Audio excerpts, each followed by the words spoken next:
നമസ്കാരം. ഒടുവിൽ 9ാം നാൾ അർജുൻ്റെ ലോറി കണ്ടെത്തി. നദിക്കടിയിൽ 15 മീറ്റർ ആഴത്തിൽ കണ്ടത് ഭാരത് ബെൻസ് ട്രക്ക് തന്നെയെന്ന് സ്ഥിരീകരിച്ചു.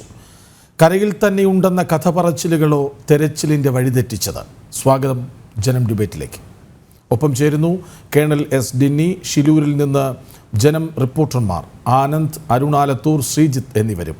രക്ഷാപ്രവർത്തകരെയും പ്രതീക്ഷിക്കുന്നു. ഒപ്പം അർജുൻ്റെ നാട്ടിൽ നിന്ന് കൃഷ്ണദാസ് എന്ന നാട്ടുകാരനും ഒപ്പം ചേരും. ആദ്യം ആനന്ദിലേക്ക്. ആനന്ദ്, ദൗത്യത്തിന് വളരെ വേഗം വച്ച 9ാം നാളിനെ ആകെ ഒന്ന് വിവരിക്കാമോ?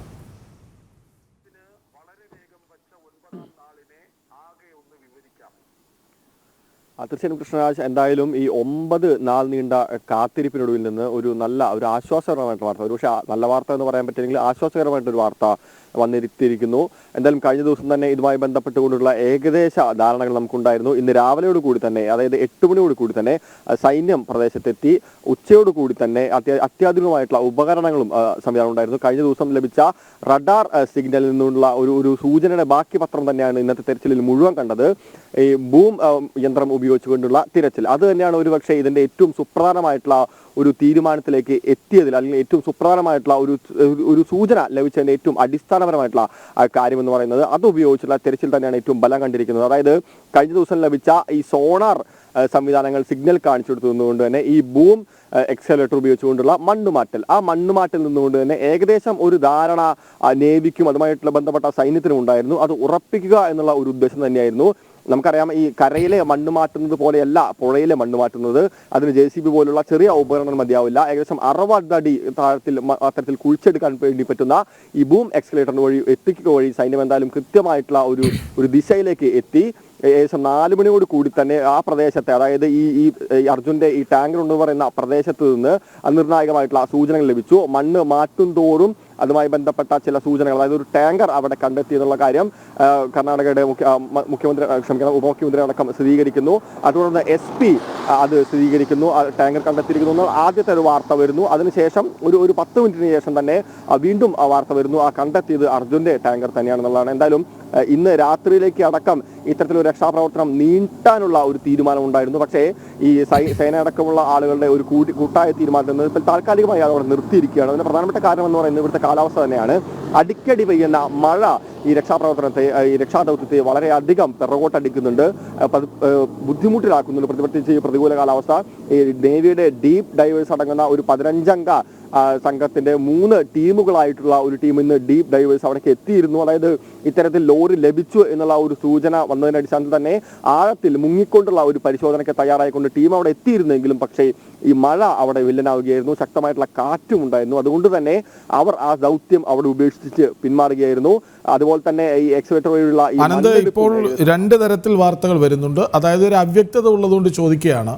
ഒന്ന്, ഈ രക്ഷാപ്രവർത്തനം അവസാനിപ്പിക്കുന്നു ഇന്ന്, അതായത് വളരെ പ്രതികൂല സാഹചര്യമാണ്, കാലാവസ്ഥയാണ്, കനത്ത മഴ ഇടയ്ക്കിടെ പെയ്യുന്നുണ്ട്, വലിയ കാറ്റ് വീശുന്നുണ്ട്. അപ്പോൾ അതുകൊണ്ട് നിർത്തുന്നു, ഇന്നിനി പുഴയിൽ തെരച്ചിൽ നടത്താൻ സാധ്യതയില്ല എന്ന് വാർത്തകൾ വന്നിരുന്നു. അതേസമയം തന്നെ രാത്രി 10 മണിവരെയോ 11 മണിവരെയോ രക്ഷാപ്രവർത്തനം തുടരുമെന്നും പറഞ്ഞിരുന്നു. അതായത് ഈ നദിയിൽ ഇപ്പോഴും രക്ഷാപ്രവർത്തനം, അതായത് ഈ ലൊക്കേറ്റ് ചെയ്യപ്പെട്ട ഇടത്ത് ആ ലോറിയെ ബന്ധിപ്പിക്കാനുള്ള ശ്രമമെങ്കിലും തുടരുന്നുവെന്നാണോ, അതോ കരയിൽ മണ്ണ് മാറ്റുന്ന പ്രവർത്തനം പുരോഗമിക്കുന്നുവെന്നാണോ?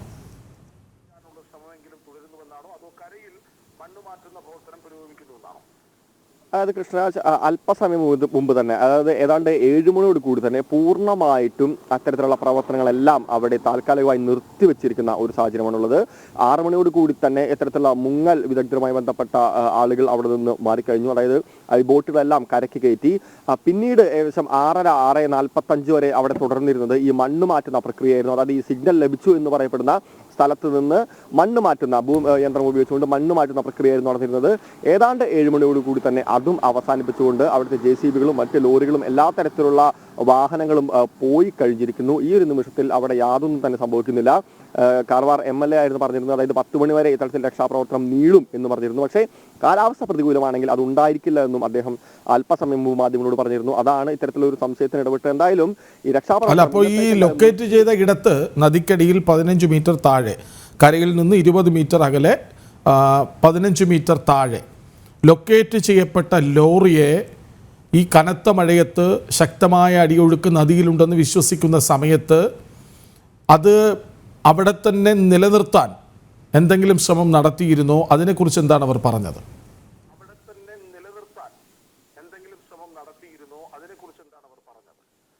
കൃഷ്ണ, അതുമായി ബന്ധപ്പെട്ടുകൊണ്ട് ഇന്ന് താൽക്കാലികമായിട്ടുള്ള പ്രവർത്തനങ്ങളെല്ലാം നിർത്തിവെക്കുകയാണ് ചെയ്തത്. നമുക്കറിയാം, ഈ നദിയിൽ നിന്ന് 40 മീറ്റർ അകലെയും 15 അടി താഴെയുമായിട്ടാണ് ഈ ലോറി ലൊക്കേറ്റ് ചെയ്തിരിക്കുന്നത്. എന്തായാലും രാത്രി വീണ്ടും കനത്ത മഴയ്ക്കുള്ള ഒരു സാധ്യത നിലനിൽക്കുന്നതുകൊണ്ട് തന്നെയാണ് അത്തരത്തിലുള്ള പ്രവർത്തനങ്ങളിലേക്ക്, അതായത് ആ ലോറി അവിടെ തന്നെ ഉറപ്പിച്ചു നിർത്താനുള്ള ഒരു തീരുമാനം നേവിയുടെ ഭാഗത്തുനിന്നുണ്ടായിരുന്നു, സൈന്യത്തിന്റെ ഭാഗത്തുനിന്നുണ്ടായിരുന്നു. പക്ഷേ ഈ കാലാവസ്ഥ പ്രതികൂലമായി മാറിയതോടെ തന്നെയാണ് അതിൽ നിന്ന് ആ ഒരു തീരുമാനത്തിൽ നിന്ന് മാറുകയും അതുമായി ബന്ധപ്പെട്ട പ്രവർത്തനങ്ങൾ തുടരാതിരിക്കുകയും ചെയ്തത്. എന്തായാലും നാളെ രാവിലെ 9 മണിയോട് കൂടി തന്നെ അത്യാധുനികമായി ബന്ധപ്പെട്ടുകൊണ്ടുള്ള ഈ ഡ്രോൺ അടക്കമുള്ള സംവിധാനങ്ങൾ കൊണ്ടുവരികയും ഇതിന്റെ ആകാശ ദൃശ്യങ്ങളടക്കം പകർത്തുക വഴി ഈ ലോറിയെ കുറച്ച് കൂടുതൽ വ്യക്തമായി തന്നെ ലൊക്കേറ്റ് ചെയ്തുകൊണ്ട് ആ ലോറിയെ അവിടെ തന്നെ നിലനിർത്തിക്കൊണ്ട് അതുമായി ബന്ധപ്പെട്ടുകൊണ്ട്, അതായത് ഈ ലോറി വലിച്ച് കരയിലേക്ക് കയറ്റാനുള്ള ഉപകരണങ്ങൾ, കൂടുതൽ ഉപകരണങ്ങൾ, അതായത് ഇന്ന് കാർവാർ എം എൽ എ പറഞ്ഞ പ്രധാനപ്പെട്ട ഒരു കാര്യം, ആവശ്യമെങ്കിൽ ഒരു ബൂം എക്സ്കവേറ്റർ കൂടി കൊണ്ടുവരുമെന്ന് തന്നെയായിരുന്നു. ശരി ആനന്ദ്, ഞാൻ വരാം, ആനന്ദിലേക്ക് വരാം. 8 മണി വരെ മാത്രമേ കേണൽ എസ് ഡിന്നി നമുക്കൊപ്പം ഉള്ളൂ. നാട്ടുകാരൻ കൃഷ്ണദാസ് കൂടി നമുക്കൊപ്പം ചേരും. കൃഷ്ണദാസ് ദയവായി തുടരണം, കാരണം 10-15 മിനിറ്റ് കഴിഞ്ഞ ശേഷം മാത്രമേ കൃഷ്ണദാസിലേക്ക് തൽക്കാലം വരാൻ നിവൃത്തിയുള്ളൂ. കാരണം കേണൽ 8 മണിക്ക് മുൻപ് പോകണം എന്നാവശ്യപ്പെട്ടിട്ടുണ്ട്. പക്ഷേ കേണൽ എസ് ഡിന്നി, ഇപ്പോൾ ചോദിക്കാമോ എന്നറിയില്ല. കാരണം തുടക്കത്തിൽ തന്നെ സൈന്യം, നേവിയൊക്കെ നദിയിൽ കൂടുതൽ സമയം ചെലവഴിക്കേണ്ടതുണ്ട് എന്ന് പറഞ്ഞപ്പോഴും ഇല്ല, കരയിലാണെന്ന അഭിപ്രായങ്ങൾ ഷിലൂരിൽ ആ ഗ്രൗണ്ടിൽ ഉറക്കെ കേട്ടിരുന്നു. അതാകുമോ രക്ഷാപ്രവർത്തനങ്ങളുടെ വഴിതെറ്റിച്ചത്? ശ്രീകൃഷ്ണനാഥ്, ഇത് നമ്മൾ ഒന്ന് തിരിഞ്ഞ് നോക്കുമ്പോൾ ഇത് കുറച്ചൊന്ന് ഡീപ്പായിട്ട് മനസ്സിലാക്കേണ്ട ഒരു കാര്യമുണ്ട്. കാരണം ആദ്യം തന്നെ ഇതിന്റെ എവിടെയാണ് നമ്മൾ ഇത് തെറ്റുപറ്റി, അല്ലെങ്കിൽ ഈ ഒരു ചെറിയ രീതിയിലെങ്കിലല്ല വലിയ രീതിയിൽ തന്നെ ഒരു മിസ്ലീഡിങ് ആയി എന്ന് നമുക്ക് മനസ്സിലാക്കുന്നത്, ഞാൻ പല പ്രാവശ്യം പറഞ്ഞിട്ടുള്ളതാണ്. എന്നാലും at the cost of repetition, ഈ ഫസ്റ്റ് 1-2 ദിവസത്തെ ഒരു കൺഫ്യൂഷൻ, ഒരു ലാക്ക് ഓഫ് കോർഡിനേഷൻ, എന്താണ് നടക്കുന്നതെന്ന് അറിയാത്ത ഒരു അവസ്ഥ ഉണ്ടായി. അപ്പൊ അത് അഡ്മിനിസ്ട്രേഷൻ, അതായത് ഈ അവിടുത്തെ ഡിസ്ട്രിക്ട് അഡ്മിനിസ്ട്രേഷന്റെ ഭാഗത്തുനിന്ന് ഉണ്ടായതാണ്. അപ്പൊ അവർ കുറെ കാര്യങ്ങൾ ചെയ്തു. പക്ഷെ അവർക്ക് ഈ ഒരു ഇത്രയും വലിയൊരു ഇഷ്യൂ ആയതുകൊണ്ട്, അല്ലെങ്കിൽ ഇത്രയും വലിയൊരു ഒരു ലാൻഡ് സ്ലൈഡ് ആയതുകൊണ്ട് അത് ഹാൻഡിൽ ചെയ്യാൻ ആ സമയത്ത് മേ ബി അവർ കുറച്ചൊരു എല്ലാ കാര്യത്തിലും അത്തരം രീതിയിലേക്ക് പോകാൻ സാധിച്ചു കാണുന്നില്ല. അപ്പൊ അതുകൊണ്ട് എന്ത് പറ്റിയെന്ന് വെച്ചാൽ ഒരു ലീഡർഷിപ്പ് അല്ലെങ്കിൽ ഒരു കോർഡിനേഷൻ ചെയ്യുന്ന ആരാണോ അതിനെ കുറിച്ചുള്ള ഒരു നല്ല രീതിയിലുള്ള ഒരു കാര്യം ആ 2 ദിവസം നടന്നില്ല. അപ്പോൾ ഇവിടുത്തെ ഈ അർജുന്റെ വീട്ടുകാർ അവിടെ റിംഗ് ചെയ്യുകയും അവിടെ ചെന്ന് പോലീസിനെ കാണുകയും ഒന്നും അവർക്ക് ഒരു രീതിയിലുള്ള സപ്പോർട്ടും കിട്ടിയില്ല. ഇപ്പൊ നമ്മൾ ഇങ്ങനെയൊക്കെ ഒരു അവസ്ഥ വരുമ്പം ആദ്യം നമ്മൾ സ്ഥാപിക്കുന്നത് ഒരു കൺട്രോൾ റൂമാണ്, അല്ലെങ്കിൽ കൺട്രോൾ സെന്റർ ആണ്. അപ്പൊ അവിടെ നമ്മൾ വിളിച്ചു കഴിഞ്ഞാൽ, അല്ലെങ്കിൽ അവിടെ നിന്ന് എന്ത് വിവരവും നമുക്ക് കിട്ടും. അപ്പൊ ഈ വീട്ടുകാർ അവിടെയൊക്കെ പോയി എല്ലായിടത്തും പോയപ്പോൾ ആരും അവരെ അടുപ്പിക്കുന്ന പോലും ഇല്ലായിരുന്നു. അങ്ങനെയാണ് 18-ാം തീയതി മാധ്യമങ്ങൾ കേരളത്തിൽ നിന്ന് അതിനെ പിക്കപ്പ് ചെയ്യുകയും അത് മാധ്യമ റിപ്പോർട്ട് ആവുകയും അതൊരു പൊളിറ്റിക്കൽ പ്രഷറായിട്ട് കർണാടക ഗവൺമെന്റിലേക്ക് വരികയും എന്നിട്ടാണ് അവിടുത്തെ സിസ്റ്റം തുടങ്ങിയത്. അപ്പൊ എന്താ വെച്ചാൽ തുടക്കത്തിൽ തന്നെ ഒരു ലീഡർഷിപ്പ് കറക്റ്റ് ആയിട്ടുള്ള രീതിയിലുള്ളത് ആയിരുന്നില്ല. അപ്പൊ അതുകൊണ്ട് എന്ത് പറ്റിയെന്ന് വെച്ച് കഴിഞ്ഞാൽ അവർ ധാരാളം പ്രഷറിലായി ഓൾറെഡി. അപ്പം പിന്നീട് പറ്റിയെന്ന് വെച്ചാൽ ഇവിടുന്ന് കുറെ ആളുകൾ അവിടെ എന്താ പറയാ ഈ പ്രവർത്തനം മറ്റു കാര്യങ്ങളൊക്കെ ചെന്നപ്പം ഓരോരുത്തരും ഓരോ അഭിപ്രായങ്ങൾ പറയും. അതിനകത്ത് ഇപ്പൊ നമ്മളിപ്പോ സോഷ്യൽ മീഡിയയിലായാലും ശരി, മറ്റു ഇതായാലും ശരി, അവരവരുടെ അഭിപ്രായത്തിന്റെ ബേസിസിലായിരിക്കരുത് ഒരു രക്ഷാപ്രവർത്തനം ചെയ്യേണ്ടുള്ളത്. ആദ്യത്തെ ഒരു ഇനിഷ്യൽ ഫേസിൽ മാത്രമായിരിക്കും ഈ ആദ്യം അവിടെ ഇടപെട്ട ആളുകൾ പ്രവർത്തിക്കാൻ. കാരണം മറ്റു NDRF മറ്റു ഫോഴ്സസ് ഒക്കെ വരാൻ ചിലപ്പോൾ ചില സ്ഥലത്ത് 6 മണിക്കൂർ അല്ലെങ്കിൽ ചിലപ്പോൾ ഒരു 12 മണിക്കൂറിന്റെ ഒക്കെ ഒരു ഗ്യാപ്പ് വരും. അവര് വന്നു കഴിഞ്ഞാൽ ഈ കംപ്ലീറ്റ് രക്ഷാപ്രവർത്തനം അവരുടെ കയ്യിൽ ആണ്, അവരാണ് അതിന്റെ ഓവറോൾ ഇൻചാർജ്. അത് കഴിഞ്ഞിട്ട് വെളിയിൽ നിന്ന് കിട്ടുന്ന ഇൻപുട്സ് അത് അവർ പരിഗണിക്കാം, അല്ലെങ്കിൽ അത് അവരെ തള്ളിക്കളയാം. ഇവിടെ എന്ത് പറ്റുന്ന കഴിഞ്ഞാൽ ഈ പ്രഷർ കാരണം അവർ ഈ പറയുന്ന എല്ലാം കേട്ടു. അപ്പൊ അവര് ആദ്യം പറഞ്ഞു GPS ട്രക്കിൽ GPS കിട്ടിയെന്ന് പറഞ്ഞു. അങ്ങനെ കുറെ ദിവസം അതിന്റെ ബാക്കിലായിരുന്നു. മൊബൈൽ റിംഗ് ചെയ്യുന്ന പറഞ്ഞു, അതിന്റെ അങ്ങനെ കുറെ ഇത് പോയി. ഒടുവിൽ കിട്ടുന്ന വിവരം അനുസരിച്ച് 8:30 ഈ വാഹനം മണ്ണിടിച്ചിൽ പെട്ടതെങ്കിൽ 8:49 വരെ 19 മിനിറ്റ് മാത്രമാണ് GPS പ്രവർത്തിച്ചിരുന്നത് എന്ന് വ്യക്തമാക്കുന്ന രേഖകൾ വരെ പുറത്തു വന്നിട്ടുണ്ട്. 8:15 മറ്റോ ആണ് ഈ വാഹനം അവിടെ എത്തിയതെന്നും ചായ കുടിച്ച് അതിനുള്ളിൽ കിടന്ന് ഉറങ്ങുകയായിരുന്നുവെന്നുമൊക്കെ നിഗമനങ്ങൾ കൃത്യമായി വരുന്നുമുണ്ട്. ഞാനിത് ചോദിക്കാൻ കാരണം, ഒരിക്കലും ഈ ഘട്ടത്തിൽ ചോദിച്ച് വഴിതെറ്റിക്കുകയല്ല, പക്ഷെ നിരാശ ചോദിക്കുകയാണ്. ഈ അർജുൻ്റെ അമ്മ പോലും ഒരു ഘട്ടത്തിൽ പ്രതികരിച്ചു, ലോറി കരയിൽ ഇല്ലെന്ന് വരുത്തി തീർക്കേണ്ടത് ആരുടെയൊക്കെയോ പ്രസ്റ്റീജ് ഇഷ്യൂ ആണെന്ന് പറയേണ്ടി വന്നു ആ അമ്മയ്ക്ക്. അതായത് ആ കുടുംബത്തെ പോലും തെറ്റിദ്ധരിപ്പിച്ചു, അങ്ങനെ വഴിതെറ്റിച്ചു. അതാണ് ഞാൻ ഉദ്ദേശിച്ചത്.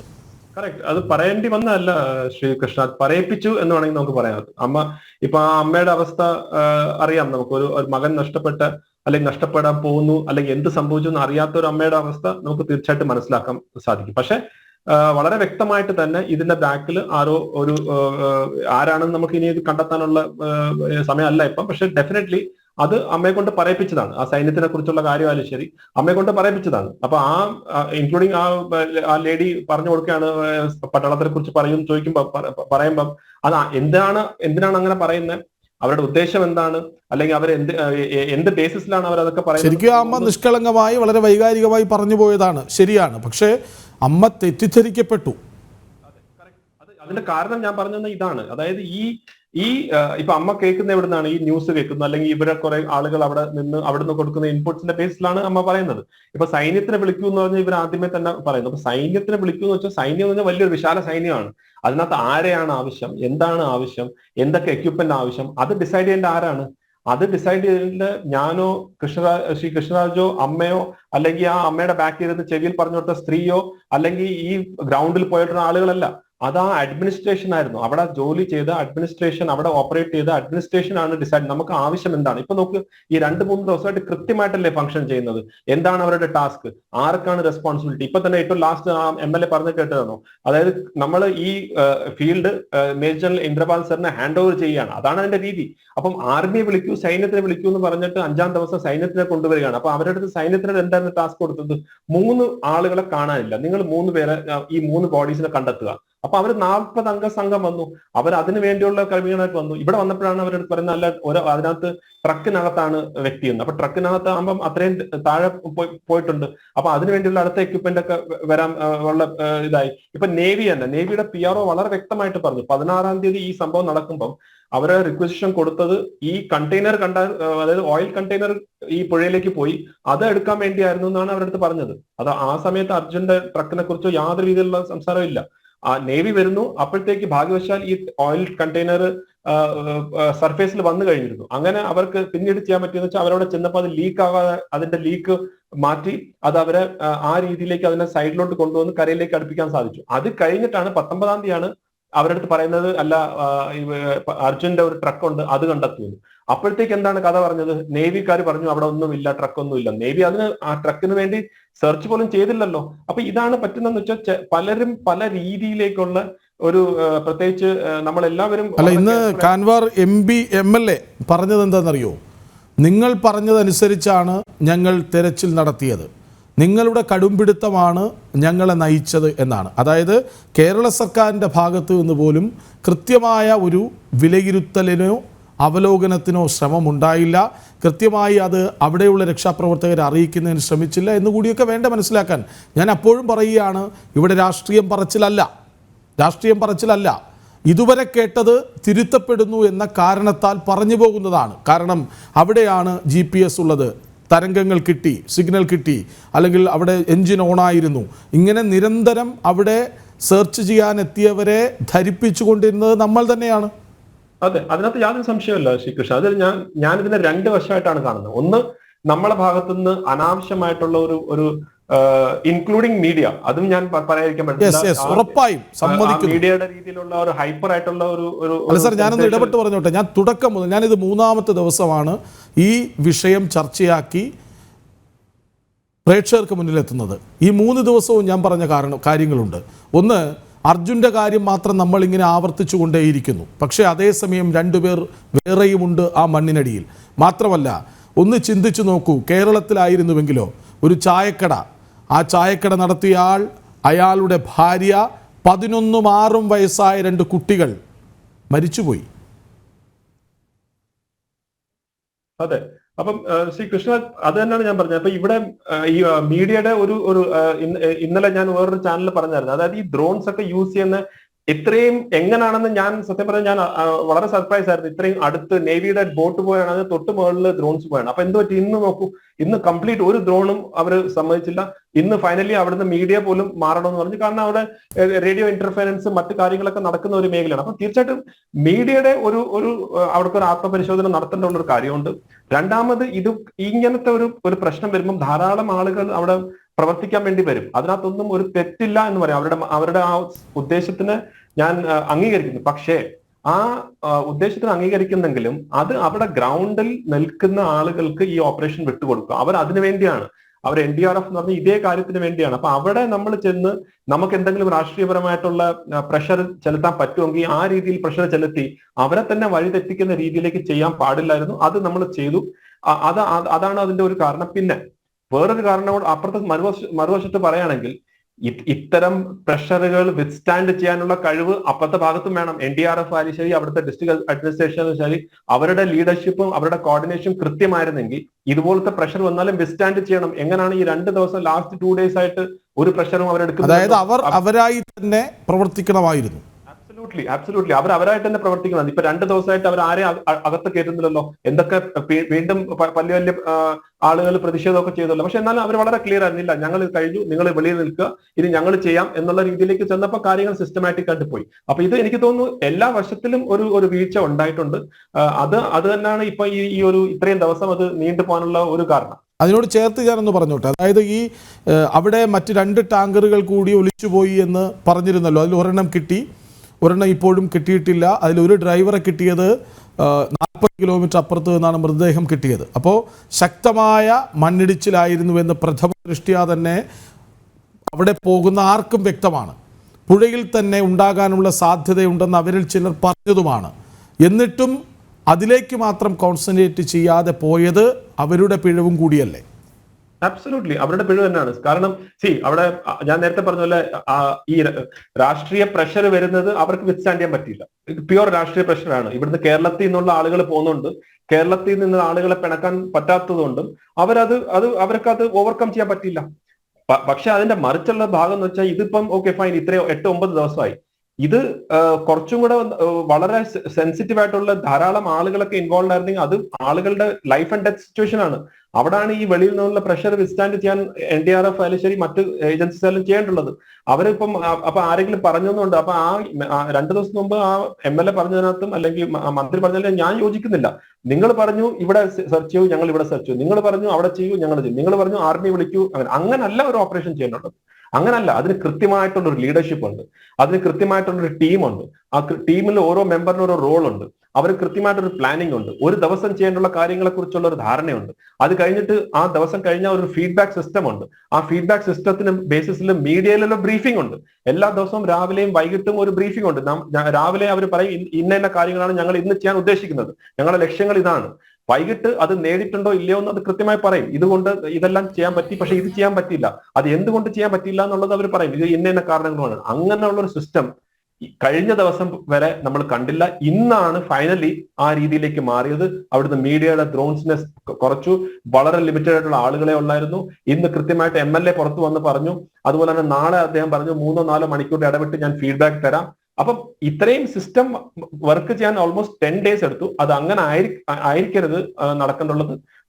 ഇതൊന്നും നമ്മൾ പുതിയതായിട്ട് കണ്ടുപിടിക്കാനല്ല കേട്ടോ ശ്രീകൃഷ്ണദാസ്. ഇതൊക്കെ SOP national disaster management authority NDMA ഭാഗത്ത് നിന്ന് 2005 ആക്ട് പ്രകാരം ഇത് എല്ലായിടത്തും ഉള്ളതാണ്. ഇത് ഇവിടെ പുതിയതായിട്ടൊന്നും ആരും കണ്ടുപിടിക്കാല്ല. ഇതെല്ലാം ആക്ട് പ്രകാരം SOPയുടെ ഭാഗമായിട്ടുള്ള കാര്യങ്ങളാണ്. പക്ഷെ അൺഫോർച്ചുനേറ്റ്ലി ആ ഒരു വിഷയം ഇത്രയും വലുതായപ്പം ആ പ്രഷർ വിത്ത്സ്റ്റാൻഡ് ചെയ്യാൻ അവിടെ സാധിച്ചില്ല.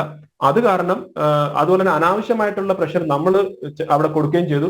അത് കാരണം കൊണ്ട് മാത്രമാണ് ഇന്നും അർജുന്റെ ആ ഒരു ട്രക്ക് ഇപ്പോഴും നമ്മൾ വിശ്വസിക്കുന്ന ആ പുഴയുടെ അകത്താണ്. അത് ഇതുവരെ റിട്രീവ് ചെയ്യാൻ പറ്റാത്ത ഒരു അവസ്ഥയിലേക്ക് നമ്മൾ ഇന്നും നിൽക്കുന്നത്. ശരി സാർ, ഒറ്റ ചോദ്യം കൂടി. ഇപ്പോൾ ലോറി അല്ലെങ്കിൽ ട്രക്ക് സ്പോട്ട് ചെയ്തു, കൃത്യമായി അത് ഭാരത് ബെൻസിൻ്റെതാണെന്ന് സ്ഥിരീകരിച്ചിട്ടുമുണ്ട്. അവരുടെ റവന്യൂ മന്ത്രിയും ഒപ്പം MLAയും ഒക്കെ സ്ഥിരീകരിച്ചിട്ടുമുണ്ട് അത് ഭാരത് ബെൻസിൻ്റെ ലോറി തന്നെയാണ് എന്ന്. അപ്പോൾ നാളെ ഒരു ദിവസം ഉറപ്പിക്കാമല്ലേ ആ ലോറി മുകളിലേക്ക് വരും എന്ന്? ശ്രീകൃഷ്ണ, ഞാൻ ഇനി എന്റെ ഒരു അനാലിസിസിൽ ഇത് നാളെ എങ്ങനെയാണെന്ന് വെച്ചാൽ, ഇന്നിപ്പം മേജർ ജനറൽ ഇന്ദ്രപാലൻ സർ എത്തി. അദ്ദേഹത്തിന് അവിടുത്തെ ഗ്രൗണ്ടിലുള്ള ബ്രീഫിംഗ് കൊടുത്തു കഴിഞ്ഞു. അപ്പൊ അദ്ദേഹത്തിന്റെ എക്യുപ്മെന്റിന് അദ്ദേഹം നേരത്തെ തന്നെ പറഞ്ഞായിരുന്നു അത് കൃത്യമായിട്ട് എവിടെ നിന്നാണ് തുടങ്ങുന്നതിനുള്ള ഒരു ഡിസിഷനെ കുറിച്ചായിരിക്കും ഇത് നാളത്തെ എത്രമാത്രം പെട്ടെന്ന് അല്ലെങ്കിൽ എത്രമാത്രം വിജയകരമായിട്ട് ചെയ്യാൻ പറ്റും എന്നുള്ളത്. അപ്പൊ ആ ബ്രീഫിംഗ് ഇന്ന് അദ്ദേഹത്തിന് നൽകി കഴിഞ്ഞു. നാളെ രാവിലെ തൊട്ടേ ഈ കൊടുത്ത ബ്രീഫിംഗ് അനുസരിച്ച് അദ്ദേഹം അവിടെ വീണ്ടും ഒരു കൺഫർമേഷൻ ചെയ്യും. കാരണം ഇപ്പം ഇവർക്ക് ഈ സോണാർ വെച്ചും മറ്റു സിഗ്നലും വെച്ചാണ് ഈ ഒരു ട്രക്കിനെ കുറിച്ചുള്ള സിഗ്നൽ കിട്ടിയത്. പക്ഷെ ഓൾദോ റവന്യൂ മിനിസ്റ്റർ വളരെ ക്ലിയർ ആയിട്ട് തന്നെ ലോറിയാണെന്ന് പറഞ്ഞു. പക്ഷെ ആ MLA പറഞ്ഞ പോലെ ഇത് വേറെ ഒരു വല്ല ഇലക്ട്രിക് പോളോ അല്ലെങ്കിൽ വേറെ എന്തെങ്കിലും ആണെങ്കിൽ ഇത് അറിയാതെ നേവൽ ഡൈവേഴ്സും മറ്റു കാര്യങ്ങളെല്ലാം ചെയ്ത് അവിടെ അത് ചെന്ന് കഴിയുമ്പോഴാണ് അറിയുന്നത് ഇത് അതല്ല എന്ന് പറഞ്ഞാൽ അത് വലിയൊരു എഗെയിൻ ഒരു ഡിലേ ഉണ്ടാവാൻ സാധ്യതയുണ്ട്. അപ്പം നാളെ ഫസ്റ്റ് ചെയ്യാൻ പോകുന്നത് എനിക്ക് തോന്നുന്നു ഇന്ദ്രപാൽ സാറിന്റെ എക്യുപ്മെന്റ് ബേസിൽ വെച്ചിട്ട് അത് 100% കൺഫേം ആക്കും ഇത് ട്രക്കാണ്. 100% കൺഫേം ആക്കി ആ ലൊക്കേഷൻ കൃത്യമായിട്ടുള്ള പോയിന്റ് വെച്ചിട്ടുള്ള അതിന്റെ കോർഡിനേറ്റ്സ് നേവിക്ക് കൈമാറും. ആ നേവി കൈമാറി കഴിഞ്ഞാൽ നേവി പിന്നെ നേവിയുടെ ഡൈവേഴ്സ് ഉപയോഗിച്ച് ഡീപ് സീ ഡൈവേഴ്സ് ഉപയോഗിച്ച് അവർ താഴെ പോയി അതിന്റെ ക്ലിയർ ചെയ്ത് അത് ഒരു കുറച്ച് പാടുള്ള കാര്യമാണ്. അതിനായിട്ടുള്ള അവരുടെ ടെക്നിക്കും മറ്റ് ടെക്നോളജിയും മറ്റ് എക്യുപ്മെന്റും ഉപയോഗിച്ച് അത് ക്ലിയർ ചെയ്ത് എന്നിട്ട് അതിനെ റിട്രീവ് ചെയ്യാനുള്ള ശ്രമങ്ങൾ തുടങ്ങും. അതിനു വേണ്ടിയുള്ള ഭാഗമായിട്ടാണ് നമ്മൾ ഇന്ന് ബൂം എക്സ്കവേറ്റർ അവിടുത്തെ മണ്ണ് മാറ്റാനുള്ള ശ്രമം ഓൾറെഡി തുടങ്ങി കഴിഞ്ഞു. ഒരെണ്ണം കൂടെ വരാണെങ്കിൽ അത് അത്രയും ഫാസ്റ്റ് ആയിട്ട് നടക്കും. ശരി, അതായത് അങ്ങയുടെ അവസാന ചോദ്യത്തിന്റെ ഉത്തരം കൃത്യമായൊരു സൈനികന്റെ നിരീക്ഷണം കൂടിയാണ്. ഒരു ടാങ്കർ കൂടി മിസ്സായിട്ടുണ്ട്. സ്വാഭാവികമായും അതല്ല എന്ന് കുറച്ചുകൂടി കൃത്യമായി ഉറപ്പിക്കേണ്ട ബാധ്യതയുണ്ട്. സ്വാഭാവികമായും ഇന്ദ്രപാൽ അത് കൃത്യമായി അതാദ്യം ക്ലാരിഫൈ ചെയ്യും, അത് ഉറപ്പിക്കും. അതിനുശേഷം നേവിയുടെ സഹായത്തോടെ ഇത് ഉയർത്തി മുകളിലേക്ക് കൊണ്ടുവരാനുള്ള ശ്രമം നടത്തും. കൃത്യമാണ് അങ്ങയുടെ മറുപടി. വളരെയധികം നന്ദി. ഒപ്പം ചേർന്നതിന് അങ്ങ് അല്പം മുമ്പ് പറഞ്ഞ മാധ്യമങ്ങൾക്കും ഒരു പരിധിവരെ ഈ മിസ്ലീഡ് ചെയ്തതിൽ പങ്കുണ്ട് എന്ന പറച്ചിലിനോട് പൂർണ്ണമായും യോജിക്കുന്നു. ഭാഗ്യവശാൽ ഞങ്ങളുടെ ചാനൽ നൽകിയ നിർദ്ദേശം അവിടെ ആദ്യം മുതലുണ്ടായിരുന്ന ശ്രീജിത്താണ്, പിന്നീട് ആനന്ദ് ഒപ്പം ചേർന്നു, അതിനുശേഷം അരുൺ ആലത്തൂർ കൂടി ഒപ്പം ചേർന്നു. 3 റിപ്പോർട്ടർമാർ അവിടെയുണ്ട്. 3 പേർക്ക് നൽകിയ നിർദ്ദേശം അനാവശ്യ തിടുക്കം വേണ്ട, കൃത്യമായ വിവരങ്ങൾ എത്തിക്കാൻ ശ്രമിക്കുക എന്നതാണ്. അതുതന്നെ അവർ ചെയ്തു എന്ന് ഞങ്ങൾക്ക് ആത്മവിശ്വാസവും അഭിമാനവുമുണ്ട്. കാരണം തിടുക്കപ്പെട്ട ഒരു വാർത്തയ്ക്കും പിന്നാലെ പോയില്ല. അവരുടെ ഒഫീഷ്യൽസ് തരുന്ന വാർത്തകൾ അവർ കൈമാറിക്കൊണ്ടിരുന്നു, കൃത്യമായ വിവരങ്ങൾ അവർ കൈമാറിക്കൊണ്ടിരുന്നു. ഒപ്പം ഈ ട്രക്ക് കണ്ടെത്തിയെന്ന ബ്രേക്കിംഗ് ന്യൂസ് ആദ്യം പോയതും ജനം TV-യിലാണ്. അതിന് 3 റിപ്പോർട്ടർമാർക്കും ഒരു ബിഗ് സല്യൂട്ട് കൂടി നൽകുന്നു. ഇനിയും തിടുക്കമില്ലാതെ കൃത്യമായ വിവരങ്ങൾ ഞങ്ങളിലേക്ക് എത്തിക്കും എന്ന് പ്രതീക്ഷിച്ചുകൊണ്ട് ആനന്ദിലേക്ക് ഒരിക്കൽ കൂടി പോകുന്നു. വളരെ നന്ദി ഡെന്നിസ് സാർ. ആനന്ദ്, അതായത് ഈ പുഴയിൽ ഒരു സമാന്തര തെരച്ചിൽ തുടക്കം മുതലേ നടത്തിയിരുന്നുവെങ്കിൽ കൃത്യമായി ഇതിലേക്ക് എത്തിച്ചേരാമായിരുന്നു എന്ന്, അതായത് ഡെന്നിസ് സാർ പറഞ്ഞത് പ്രകാരം മിസ്ലീഡ് ചെയ്തു എന്നത് ഒരു വലിയ തെറ്റ്. ആ മിസ്ലീഡ് ചെയ്യാൻ പ്രേരിപ്പിച്ച അല്ലെങ്കിൽ ആ സമ്മർദ്ദത്തിന് വഴങ്ങി അവിടെ ഉണ്ടായത് രക്ഷാപ്രവർത്തകർ മുന്നോട്ട് പോയത് അതുപോലെ മറ്റൊരു തെറ്റ്. അപ്പോൾ സമാന്തരമായി ഒന്ന് പുഴയിലും വേണ്ടിയിരുന്നു നേരത്തെ എന്ന് തോന്നിയോ?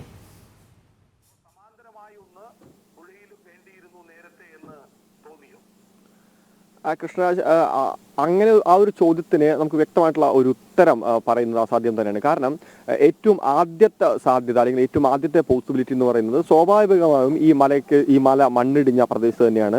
അതുകൊണ്ട് തന്നെ ആദ്യഘട്ടത്തിൽ പ്രത്യേകിച്ച് നമുക്ക് ആ പ്രദേശം നേരിട്ട് കാണുമ്പോൾ തന്നെ മനസ്സിലാവുന്ന കാര്യം എന്ന് പറയുന്നത് തന്നെ മൺകൂനകളാണ്. അതായത് ടൺ കണക്കിന് മണ്ണ് റോഡിലേക്ക് ഇടിഞ്ഞു കിടക്കുന്നു. ഈ ട്രക്ക് നിന്നിരുന്നത് റോഡിനോട് ചേർന്നുകൊണ്ട് തന്നെയാണ്, അതായത് ഈ മലയോട് ഈ കുന്നിനോട് ചേർന്നുകൊണ്ട് തന്നെയാണ്. സ്വാഭാവികമായും അത്തരത്തിൽ ഏതൊരു കാര്യത്തിൽ നിന്ന് നമുക്ക് എത്തിച്ചേരാൻ പറ്റുന്ന ആദ്യഘട്ട നിഗമനം എന്ന് പറയുന്നത് മണ്ണിനടിയിൽ തന്നെ ട്രക്ക് കുടുങ്ങിയിട്ടുണ്ടെന്നാണ്. പിന്നെ പ്രധാനപ്പെട്ട മറ്റൊരു കാര്യം എന്ന് പറയുന്നത് ഈ ട്രക്കിൽ നിറയെ മരത്തടികളാണ്, അത് ബന്ധിച്ചിട്ടുണ്ട്.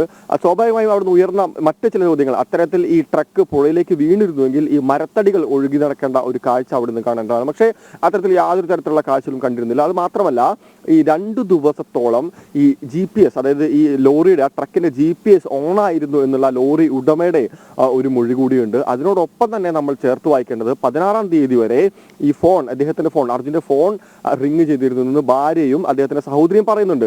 സ്വാഭാവികമായും ഈ വെള്ളത്തിനടിയിൽ പോയി കഴിഞ്ഞാൽ, ഇത്തരത്തിൽ വെള്ളത്തിനടിയിലേക്ക് പോവുകയാണെങ്കിൽ ഈ ഫോൺ റിങ് ചെയ്യാനുള്ള ഒരു സാധ്യതയുണ്ടോ? അല്ലെങ്കിൽ ഈ വെള്ളം സ്വാഭാവികമായും ഈ ക്യാബിൻ പൂർണ്ണ സുരക്ഷിതമാണെങ്കിൽ കൂടി ഈ വാഹനത്തിന് തന്നെ മറ്റേതെങ്കിലും വശത്ത് വശത്തിൽ കൂടെ അകത്തേക്ക് വെള്ളം കയറാനുള്ള സാധ്യതയല്ല കൂടുതൽ. അപ്പോൾ ഈ ഫോൺ റിങ് ചെയ്തു എന്ന കാര്യം കൃത്യമായിട്ട് ഭാര്യയും അദ്ദേഹത്തിന്റെ സഹോദരിയും സ്ഥിരീകരിക്കുമ്പോൾ സ്വാഭാവികമായിട്ടും ഉയരുന്ന ഒരു ചോദ്യം എന്ന് പറയുന്നത് അത് മണ്ണിനടിയിൽ കുടുങ്ങാൻ തന്നെയുള്ള ഒരു സാധ്യത തന്നെയാണ്. അതിനുമായി ബന്ധപ്പെട്ടുകൊണ്ട് തന്നെയാണ് ഏകദേശം 80% മണ്ണ് നീക്കം ചെയ്യുന്ന ഒരു രീതിയിലേക്ക് അവിടുത്തെ രക്ഷാപ്രവർത്തകർ എത്തിയതും പിന്നീട് സൈന്യം വന്നതോടുകൂടിയാണ് കുറച്ചുകൂടി കാര്യങ്ങൾ ഒരു ശാസ്ത്രീയമായ രീതിയിലേക്ക് അവലംബിക്കാനുള്ള തീരുമാനമുണ്ടാവുന്നു. കൂടുതൽ ഇടപെടലുകൾ ഉണ്ടാവുന്നു. നാവികസേനയുടെയും എല്ലാം നേവിയുടെയും എല്ലാം കൃത്യമായിട്ടുള്ള ഒരു സഹകരണം ഉണ്ടാവുന്നു. തുടർന്നാണ് ഈ മണ്ണുമാറ്റ പ്രക്രിയ കൂടുതൽ ഊർജ്ജസ്വലമാക്കുകയും പിന്നീട് അത്തരത്തിൽ അവിടെ ഇല്ല ഈ 90% മണ്ണ് നീക്കുമ്പോഴും അവിടെ ലോറിയുടെ യാതൊരു തരത്തിലുള്ള സാന്നിധ്യങ്ങളും ഇല്ല എന്നുള്ള കാര്യങ്ങളുടെ അടിസ്ഥാനത്തിൽ തന്നെ ആധുനിക ഉപകരണങ്ങളുടെ സഹായത്തോടു കൂടി ഈ പുഴയിലേക്ക് കൂടി തിരച്ചിൽ നീട്ടിയത്. തുടർന്ന് കിട്ടിയ ഈ സോണാർ സിഗ്നലിലും അതായത് റഡാറിലടക്കം കിട്ടിയ സിഗ്നൽ കൊണ്ട് അതേ സ്ഥലത്ത് തന്നെയാണ് കഴിഞ്ഞ ദിവസം സോണാർ ഉപയോഗിച്ചുകൊണ്ട് നടത്തിയ സിഗ്നൽ ലഭിച്ചതും. തുടർന്നാണ് ഈ പുഴയിലേക്കുള്ള ഒരു ചിന്ത വരുന്നത്. സ്വാഭാവികമായും ആദ്യഘട്ടത്തിൽ നമ്മൾ അത്തരത്തിൽ പുഴയിലേക്ക് തെരച്ചിൽ മതിയായിരുന്നോ എന്നുള്ള ചോദ്യത്തിന് ആദ്യഘട്ടത്തിൽ കിട്ടിയ സൂചനകൾ പക്ഷെ അത് മണ്ണിനടിയിൽ ഉണ്ടാകാം എന്നതിനാണ്. അതിനുശേഷം മാത്രമാണ് നമുക്ക് ഇപ്പോൾ വ്യക്തമായി പറയാൻ വേണ്ടി സാധിക്കുന്നത് അത് പുഴയിലാണെന്നുള്ളത്. ഞാൻ നേരത്തെ പറഞ്ഞ രണ്ട് കാര്യങ്ങൾ പ്രധാനപ്പെട്ടാണ്. കാരണം ഈ ലോറി നിൽക്കുന്നത് ഈ കുന്നിനോട് ചേർന്നാണ്, അതായത് ഈ റോഡിന്റെ മറുവശത്താണ്. അതുകൊണ്ട് തന്നെ ഈ മൊബൈൽ ഫോൺ റിംഗ് ചെയ്യുന്ന കാര്യം, GPS ഓൺ ആയിരുന്നുള്ള കാര്യം, ഇത് സ്വാഭാവികമായും ആദ്യം ലീഡ് ചെയ്യുന്നത് മണ്ണിനടിയിൽ തന്നെ ഉണ്ട് എന്നുള്ള ഒരു കാര്യത്തിലേക്ക് തന്നെയാണ്. അതുകൊണ്ട് തന്നെ ആയിരിക്കണം ഈ രക്ഷാസൈന്യം രക്ഷാദൗത്യം അടക്കം ആദ്യം മണ്ണ് മാറ്റുന്ന ഒരു പ്രക്രിയയിലേക്ക് എത്തിയത്. എന്തായാലും ഇപ്പോൾ പിന്നീട് വന്ന അത്യാധുനിക ഉപകരണങ്ങളുടെ സഹായത്തോടു കൂടിയാണ് അത്തരത്തിൽ സിഗ്നലുകൾ പുഴയിൽ നിന്ന് ലഭിക്കുന്നത്. സ്വാഭാവികമായും 90% മണ്ണ് മാറ്റികൾ കൂടി അവിടെ കണ്ടെത്തിയില്ലെങ്കിൽ അടുത്ത ഒരു സാധ്യത എന്ന് പറയുന്നത് അതിനോട് ഏറ്റവും ചേർന്ന് കിടക്കുന്ന പുഴക്കരയിൽ തന്നെയാണ്. അവിടെ നിന്ന് അനുകൂലമായ സിഗ്നൽ ലഭിക്കുന്നു. പിന്നീട് ഈ നേരത്തെ കാണിച്ച പോലെ തന്നെ ഈ ബൂം യന്ത്രമടക്കമുള്ള സംവിധാനങ്ങൾ ഉപയോഗിച്ചുകൊണ്ട് മണ്ണ് മാറ്റുന്ന പ്രക്രിയ. എന്തായാലും ഈ 9 ദിവസം പിന്നിട്ടിട്ട് ഒരു നല്ല വാർത്ത എന്ന് പറയുന്നില്ലെങ്കിലും ഒരു ആശ്വാസകരമായിട്ടുള്ള വാർത്ത നമുക്ക് കിട്ടിയിരിക്കുന്നു. ശരി ആനന്ദ്, ഞാൻ ആനന്ദിലേക്ക് വരാം. ആനന്ദ് തുടരുക. രാവിലെ മുതൽ ഇതിന് പിന്നാലെയാണെന്നറിയാം, എങ്കിലും കുറച്ച് സമയം കൂടി ഒപ്പം ഉണ്ടാകണം. അയൽവാസി കൃഷ്ണദാസിലേക്ക് പോകുന്നു. കൃഷ്ണദാസ്, ക്ഷമിക്കണം അരമണിക്കൂർ വൈകിയതിന് അങ്ങയിലേക്ക് എത്താൻ. നോക്കൂ, അപ്പുറത്തെ വീട്ടിൽ ഭാര്യ, സഹോദരി, അമ്മ ഒക്കെയുണ്ട് അർജുൻ്റേത്. അവരൊക്കെ അറിഞ്ഞിട്ടുണ്ടോ ഇന്നൊരു ദിവസത്തെ രക്ഷാപ്രവർത്തനം എങ്ങനെയായിരുന്നുവെന്ന്?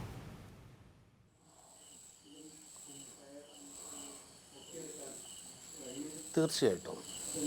കാരണം കഴിഞ്ഞ തുടക്കത്തിലെ മാന്ദ്യം മാറി ഊർജ്ജസ്വലതയോടുകൂടി സൈന്യത്തിൻ്റെ, അത് കരസേനയായാലും ശരി നാവികസേനയായാലും ശരി, പരമാവധി യന്ത്രസാമഗ്രികളുടെ ഉപയോഗത്തോടു കൂടി അവിടെ ശക്തമായ രീതിയിൽ കാലാവസ്ഥയെ പോലും അതിജീവിച്ചുകൊണ്ട് വലിയൊരു പ്രവർത്തനം നടക്കുന്നുണ്ട് എന്ന് ആ വീട്ടുകാർ ഇന്ന് അറിഞ്ഞിട്ടുണ്ട്. അവരിപ്പോഴും പ്രതീക്ഷയിൽ തന്നെയാണ്, എന്തെങ്കിലും ആ മുഖമൊന്ന് കാണാനുള്ള പ്രതീക്ഷയിൽ തന്നെയാണ് ആ കുടുംബം. കൃഷ്ണദാസ്, ഈ കഴിഞ്ഞ ദിവസം അമ്മ എല്ലാ പ്രതീക്ഷകളും അവസാനിപ്പിച്ച് പറഞ്ഞ വാക്കുകൾ ഓർക്കുന്നുണ്ട്. ഇനി ജീവനോടെ അർജുൻ തിരിച്ചു വരുമെന്നൊരു പ്രതീക്ഷയുമില്ല, പക്ഷേ എന്ത് സംഭവിച്ചാലും ഉൾക്കൊള്ളാൻ തക്ക വിധം ഞങ്ങളുടെ മനസ്സ് പാകപ്പെട്ട് കഴിഞ്ഞു എന്ന്. അവർക്ക്, ആ അമ്മയ്ക്ക്, ആ സഹോദരിക്ക്, ആ ഭാര്യയ്ക്കൊക്കെ ഒരു സല്യൂട്ട് ഞങ്ങൾ ആദ്യ ദിവസം മുതൽ പറയുന്നുണ്ട്. കാരണം വളരെ ഊർജത്തോടെ, വളരെ ബോൾഡായി ഇതിനെ നേരിടുന്ന കാഴ്ച നമ്മൾ പലവട്ടം കണ്ടതാണ്.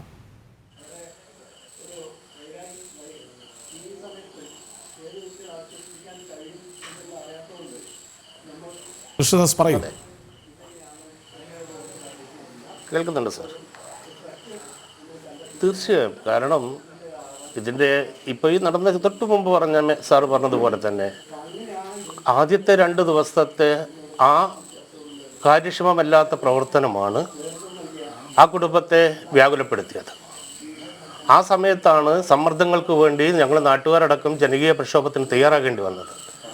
അതിൽ നിന്ന് മുന്നോട്ട് പോകുമ്പോൾ എന്തായാലും ഒരു ദുരന്തമുഖത്ത് രൂപീകൃതമാകേണ്ട സംവിധാനങ്ങൾ അവിടെ ഇല്ലാതെയായി പോയി എന്നത് ഒരു പോരായ്മ തന്നെയാണ്.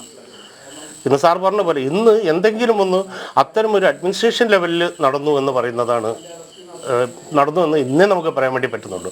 സാധാരണ ഒരു ഡിസാസ്റ്റർ ഉണ്ടായി കഴിഞ്ഞിരിക്കുകയാണെങ്കിൽ ഉടനെ തന്നെ അവിടെ ഒരു ഡിസാസ്റ്റർ മാനേജ്മെൻറ്റ് ക്രിയേറ്റ് ചെയ്യപ്പെടുകയും അതിനൊരു ക്യാപ്റ്റൻ ഉണ്ടാവുകയും അയാളുടെ ബ്രീഫിംഗ് രാവിലെയും വൈകുന്നേരം ഉണ്ടാവുകയും അതിനോടനുബന്ധിച്ച് വേണ്ട റിസോഴ്സസ് എന്തൊക്കെയാണോ, അത് ടെക്നിക്കലാണോ, എക്യുപ്മെൻ്റലാണോ, മാൻ പവർ ആണോ, ഏതാണോ വേണ്ടത് എന്ന് നേരത്തെ തയ്യാറാക്കുകയും അതിനുള്ള ഒരു പ്ലാൻ തയ്യാറാക്കിക്കൊണ്ടുള്ള ഒരു പ്രവർത്തനം അവിടെ ഉണ്ടായില്ല എന്നുള്ളതാണ് സത്യം. ഇപ്പോൾ ഇപ്പം വീട്ടുകാർ പറഞ്ഞു മണ്ണ് എൻ്റെ അടിയിലുണ്ട് അവിടെ നോക്കണമെന്ന് പറഞ്ഞാൽ അതല്ലല്ലോ ഒരു വൈദഗ്ധ്യം. നമ്മൾ ഇന്നിപ്പോൾ സാങ്കേതിക വിദ്യയുടെ അത്യുന്നതിയിൽ നിൽക്കുമ്പോൾ അതെല്ലാം ഉപയോഗിച്ചുകൊണ്ട് ഓക്കെ ആ ഒരു കുടുംബത്തെ സമാധാനിപ്പിക്കാൻ ഞങ്ങൾ നോക്കാം. പക്ഷേ അതിന് വേണ്ട സാമഗ്രികൾ കഴിഞ്ഞ കാലങ്ങളിൽ ഇന്ന് 9ാമത്തെ ദിവസം എത്തി നിൽക്കുമ്പോൾ 7ാം ദിവസം വരെ അതിനുള്ള സജ്ജീകരണങ്ങളൊന്നും അവിടെ ഉണ്ടായിരുന്നില്ല. ഒന്നാം ദിവസം വന്നത് 8ാമത്തെയും 9ാമത്തെയും ദിവസമൊക്കെയാണ്.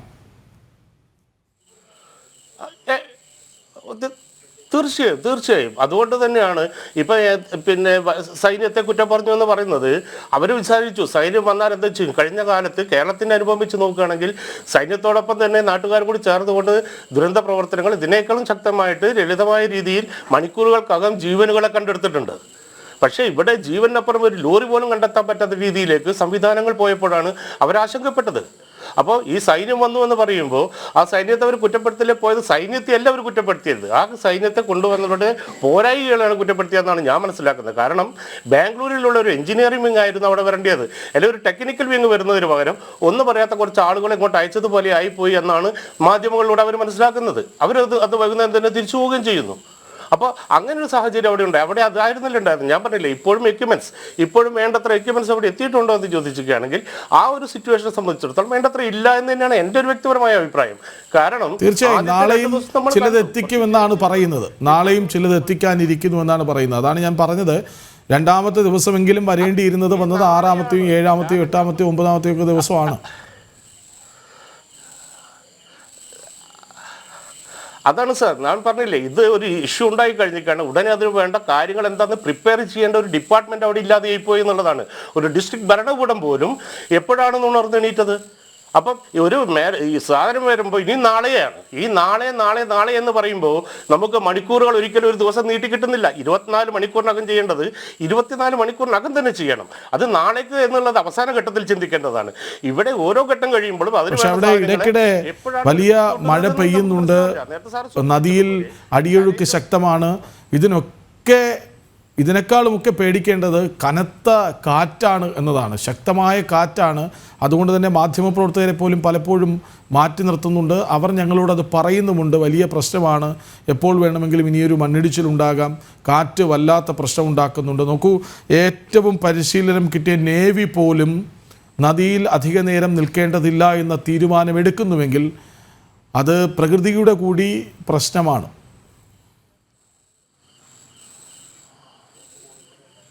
അല്ല, ആ പ്രകൃതിയുടെ പ്രശ്നം ആദ്യം മുതലേ ഉണ്ടായിരുന്നെങ്കിൽ പോലും വന്നപ്പോഴാണ് അറിയുന്നത്. പക്ഷേ ഇത് കുറച്ച് നേരത്തെ ആയിരുന്നെങ്കിൽ എന്ന് നമുക്ക് ചിന്തിക്കാമായിരുന്നു. കാരണം ഇത് 9 ദിവസങ്ങൾക്ക് മുമ്പ് നടന്നൊരു ദുരന്തമാണ്.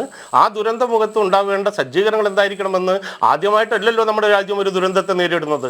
അപ്പോൾ അങ്ങനെ ഒരു ദുരന്തം ഉണ്ടാകുമ്പോൾ അപ്പം നോക്കുമ്പോൾ ഏകദേശം ഒരു 200-300 മീറ്ററിനകത്ത് ഒരു മണ്ണിടിച്ചിലുണ്ടായി. അതിനകത്തൊരു വാഹനവും മനുഷ്യനും കൂടിയിട്ട് കണ്ടുപിടിക്കാൻ 9 ദിവസമായിട്ട് പറ്റുന്നില്ല എന്ന് പറയുമ്പോഴാണ് നമ്മുടെ സംവിധാനത്തെക്കുറിച്ച് നമുക്ക് വേവലാതി ഉണ്ടാകുന്നത്. അപ്പോൾ അത് ആദ്യ ദിവസം തന്നെ ആ ഒരു ഇൻഫോർമേഷൻ എത്തേണ്ട മേഖലയിൽ എത്തിയിരുന്നെങ്കിൽ, അതിനനുസൃതമായ ഘടകങ്ങൾ അവിടെ എത്തിച്ചേരുകയായിരുന്നെങ്കിൽ ഇത്തരം ഒരു വൈകൽ അവിടെ ഉണ്ടാവില്ലായിരുന്നു എന്നുള്ള സത്യമാണ്. അപ്പോൾ കൃത്യമായിട്ട് ഇന്നിപ്പോൾ കൊണ്ടുവരുന്ന ഈ സംവിധാനം, അതായത് ഇപ്പോൾ ലോങ് ബൂം എക്സ്കവേറ്റർ അവിടെ എത്തിച്ചു. ഇത് കരയിൽ ഇങ്ങനെയുണ്ട്, നമ്മുടെ ടെക്നിക്കൽ, നമുക്ക് എഞ്ചിനീയറിംഗ് ഉണ്ടല്ലോ. ഒരു ഏരിയയിൽ ഇത്രയും ലെങ്ത് ഹൈറ്റ് ബ്രെഡ്ത്ത് ഉള്ള ഒരുത്തിൽ നിന്ന് ഈ മണ്ണ് കുത്തിയൊലിച്ചു പോയി. ആ ലെങ്ത് ആൻഡ് ബ്രെഡ്ത്ത് ഹൈറ്റ് എടുക്കുമ്പോൾ എത്ര വോളിയം ഓഫ് വെറ്റ് സോയിൽ പോയിട്ടുണ്ട് എന്ന് മനസ്സിലാവും. അപ്പോൾ അവിടെ നിന്നുള്ള മൊമെന്റം എത്രയാണ്, ആ മൊമെന്റത്തിൽ അവിടുന്ന് പോകാനുള്ള സാധ്യത എത്രയാണ്, ഇതെല്ലാം കാൽക്കുലേറ്റ് ചെയ്യുന്ന എഞ്ചിനീയർ ഉണ്ട്. ആ എഞ്ചിനീയർമാർക്ക് അത് കൃത്യമായിട്ട് പറഞ്ഞു കൊടുക്കാൻ വേണ്ടി പറ്റും. നമ്മുടെ ഡിസാസ്റ്റർ മാനേജ്മെന്റ് ഉള്ളവർക്ക് ഇതിനകത്ത് ചെയ്യാൻ വേണ്ടി പറ്റും. ഇതൊന്നും കൃത്യസമയത്ത് പങ്കെടുത്തില്ല, കൃത്യസമയത്ത് ഒന്നും ഉണർന്ന് പ്രവർത്തിച്ചില്ല എന്നത് ശരി തന്നെ. ചോദ്യങ്ങൾ ഇപ്പോഴും അവശേഷിക്കുന്നുമുണ്ട്. ഞാൻ അങ്ങയിലേക്ക് വരാം, ആനന്ദിലേക്ക് ഒരിക്കൽ കൂടി. ആനന്ദ്, തുടക്കത്തിൽ ചോദിക്കണമെന്ന് കരുതിയതാണ്, കേണൽ എസ് ഡിന്നി ആദ്യ അരമണിക്കൂർ മാത്രമേ ഉള്ളൂ എന്ന കാരണത്താൽ ഈ ചോദ്യത്തിലേക്ക് വരാൻ കഴിഞ്ഞില്ല. ഈ നദിക്കടിയിൽ ലോറി ഉണ്ടെന്ന് സ്ഥിരീകരിച്ചത് ആരാണ്? ആ ലോറി ഉണ്ടെന്ന് ഉറപ്പിച്ചത് എങ്ങനെയാണ്?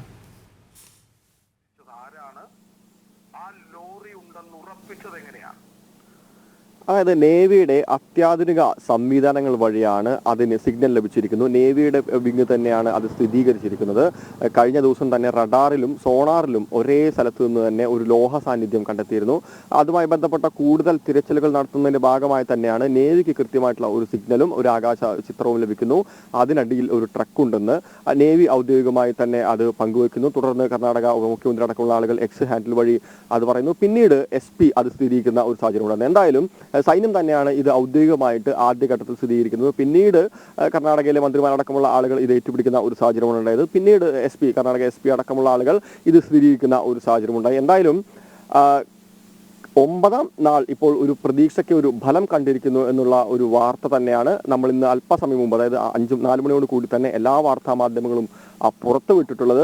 ഔദ്യോഗികമായിട്ടുള്ള സ്ഥിരീകരണങ്ങൾ വന്നത് നേവി വഴി തന്നെയാണ്. നേരത്തെ ഞാൻ സൂചിപ്പിച്ച പോലെ തന്നെ കഴിഞ്ഞ ദിവസം റഡാറിൽ ഒരു സിഗ്നൽ ആ പ്രദേശത്ത് നിന്ന് ലഭിച്ചിരുന്നു, ഒരു ലോഹ സാന്നിധ്യം പ്രതീക്ഷിച്ചിരുന്നു. പക്ഷേ ഈ കഴിഞ്ഞ ദിവസങ്ങളിലെല്ലാം പറ്റിയ പ്രധാനപ്പെട്ട ഒരു വീഴ്ച എന്ന് നമുക്ക് പറയാൻ പറ്റില്ല. കാരണം ഈ പ്രദേശം എന്ന് പറയുന്നത് തന്നെ എക്കൽ മണ്ണ് കൊണ്ട് സമ്പുഷ്ടമായിട്ടുള്ള ഒരു മേഖലയാണ്. അതുകൊണ്ട് തന്നെ ഈ ഇരുമ്പംശം ധാരാളമുണ്ട്. അതുകൊണ്ട് തന്നെ പല ഘട്ടങ്ങളിലായി നമുക്ക് സിഗ്നൽ ലഭിക്കുമ്പോഴെല്ലാം ഒരുപക്ഷെ അത് ചെന്നെത്തുന്നത് ഏതെങ്കിലും പാറയിലോ അല്ലെങ്കിൽ മണ്ണിൽ നിന്നോ ലഭിക്കുന്ന അത്തരത്തിലുള്ള തെറ്റായിട്ടുള്ള ഒരു സിഗ്നലാണ്. അതായത് ആക്യുറസി, കൃത്യത എന്ന് പറയുന്നത് വളരെ കുറവായിരുന്നു. പക്ഷേ അതുകൊണ്ട് തന്നെയാണ് ഈ സൈന്യം, നേവി അടക്കമുള്ള സംവിധാനങ്ങൾ പുതിയ അത്യാധുനികമായിട്ടുള്ള ഇത്തരത്തിൽ ഡിറ്റക്ട് ചെയ്യുന്ന സംവിധാനങ്ങളുമായി രംഗത്തെത്തിയത്. അതിന്റെ ഭാഗമായി തന്നെയാണ് കഴിഞ്ഞ ദിവസം വൈകുന്നേരത്തോടു കൂടി തന്നെ ഒരു നിർണായകമായിട്ടുള്ള സൂചന ലഭിച്ചിരുന്നു സോണാർ വഴി. ഈ റഡാറിൽ നിന്ന് ലഭിച്ച സൂചനയുടെ പുറമെ സോണാറിലും ഇത്തരത്തിൽ നടത്തിയ പരിശോധനയിൽ ശക്തമായിട്ടുള്ള ഒരു വലിയ ഒരു ലോഹത്തിന്റെ സാന്നിധ്യം ഈ പ്രദേശത്ത്, അതായത് ഈ പുഴയിൽ നിന്ന് ഏകദേശം 40 മീറ്ററോളം മാറിക്കൊണ്ട് 15 മീറ്ററോളം താഴെ ഒരു സൂചന ലഭിച്ചിരുന്നു. അതിന്റെ അടിസ്ഥാനത്തിലാണ് ഇന്ന് ഉച്ചയോട് കൂടി തന്നെ രാവിലെ എത്തേണ്ടതാണ് ഈ ബൂം എക്സലറേറ്റർ. പക്ഷേ ചില സാങ്കേതികമായിട്ടുള്ള തകരാറുകൾ, വാഹനത്തിന്റെ തകരാറ് മൂലമാണ് ഉച്ചയോട് കൂടി എത്തിയത്. അല്ലെങ്കിൽ നമുക്ക് വളരെ നേരത്തെ തന്നെ ഈ ഒരു കാര്യം പുറത്തു വിടാമായിരുന്നു, അല്ലെങ്കിൽ സ്ഥിരീകരിക്കാമായിരുന്നു. പിന്നീട് ഉച്ചയോടുകൂടി നടന്ന പ്രധാനപ്പെട്ട പ്രവർത്തനം എന്ന് പറയുന്നത് ഒരൊറ്റ സ്ഥലം കേന്ദ്രീകരിച്ചുകൊണ്ടുള്ള പ്രവർത്തനമായിരുന്നു. അത് ദൃശ്യങ്ങളിൽ നിന്ന് കേരളം മുഴുവൻ ഇന്ന് കണ്ടതാണ്. അതായത് ഈ സൂചന ലഭിച്ച, അതായത് ഈ റഡാറിൽ സിഗ്നൽ ലഭിച്ച പ്രദേശത്ത് ഈ എക്സലേറ്റർ കൃത്യമായി മണ്ണ് മാറ്റുന്ന ഒരു കാഴ്ച. അത് ഏകദേശം 2 മണിക്കൂറോളം നീണ്ടു നിൽക്കുന്നു. ഈ 2 മണിക്കൂറോളം നീണ്ടു നിൽക്കുന്നതോട് കൂടി തന്നെ ഈ ലഭിച്ച സൂചന വളരെ കൃത്യമാണ്. അത് പാറയുടെയോ മറ്റ് മണ്ണിന്റെയോ അംശമല്ല, അതിലൊന്നുമുള്ള ഇരുമ്പ് തരികളുടെ അംശമല്ല. അത് കൃത്യമായും ട്രക്കാണെന്ന് വിചാരിക്കുന്നു. തുടർന്ന് വീണ്ടും നടത്തിയ പരിശോധന അത് അർജുന്റെ ട്രക്കാണെന്നുള്ള ഒരു സ്ഥിരീകരണം വരുന്നു. ആദ്യമായിട്ട് അത് സോഷ്യൽ മീഡിയ ഹാൻഡിലൂടെ വരുന്നത് കർണാടക ഉപമുഖ്യമന്ത്രിയുടെ ഒരു ഹാൻഡിലൂടെ ആണെങ്കിൽ കൂടി നേവി തന്നെയാണ് ഔദ്യോഗികമായിട്ടുള്ള ഒരു സ്ഥിരീകരണം ആദ്യഘട്ടത്തിൽ വരുന്നത്. ശരി, ആനന്ദിലേക്ക് ഞാൻ വരാം. അരുൺ ആലത്തൂർ കൂടി ചേരുന്നുണ്ട്. അരുൺ ആലത്തൂർ ഇന്നൊരു ദിവസം മുഴുവൻ അവിടെ ഉണ്ടായിരുന്ന ആളാണ്. ഈ ഒടുവിൽ ലോറി ഉണ്ടെന്ന സ്ഥിരീകരണം വന്നു, അല്ലെങ്കിൽ ട്രക്ക് ഉണ്ടെന്ന സ്ഥിരീകരണം വന്നു. നോക്കൂ, ജയിച്ചതാര്, മനുഷ്യനോ ശാസ്ത്രമോ?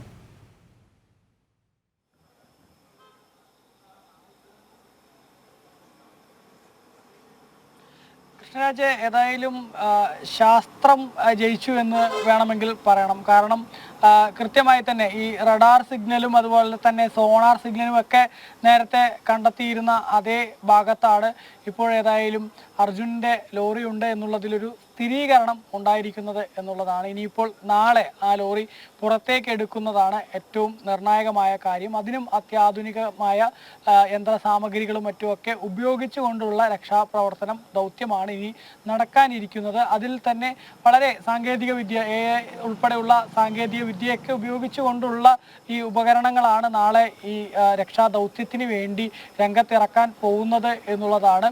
ഇപ്പോൾ തന്നെ അതിനു വേണ്ടിയുള്ള പദ്ധതികൾ ആസൂത്രണം ചെയ്യുകയാണ്. 11 മണി വരെ ഇതിന് വേണ്ട, ഇനി എങ്ങനെയാണ് നാളെ ഇത് വർക്കൗട്ട് ചെയ്യേണ്ടത്, ഇതിൻ്റെ പ്ലാൻ എങ്ങനെയായിരിക്കണം എന്ന സംബന്ധിച്ച് കൃത്യമായി തന്നെ ഇപ്പോൾ ഇതിനുമായി ബന്ധപ്പെട്ടുള്ള പരിശോധനകളും മറ്റുമൊക്കെ നടത്തിക്കൊണ്ടിരിക്കുകയാണ്. റിവർ ബെഡ് ഒരുക്കുന്നത് ഉൾപ്പെടെയുള്ള നടപടികൾ അതൊക്കെ എങ്ങനെ വേണം.